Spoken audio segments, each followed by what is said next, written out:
Satu unit mobil Honda Brio mengalami kecelakaan tunggal di rawa-rawa di Jalan Ahmad Yani, Kecamatan Tambang Ulang, Kabupaten Tanah Laut, Kalimantan Selatan.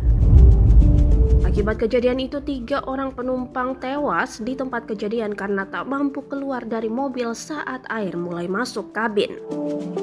Dilansir dari kompas.com, Kepala Satuan Lalu Lintas Kepolisian Resor Tanah Laut AKP Taufik Rahman memastikan jika mobil tersebut kecelakaan tunggal. Murni kecelakaan tunggal, penumpang meninggal semua, ujar Taufik Rahman kepada wartawan Minggu 28 November 2021. Saat para penumpang dievakuasi, mobil dalam kondisi terbalik, posisi ban berada di bagian atas. Di dalamnya, 3 penumpang terjebak dengan air yang memenuhi kabin.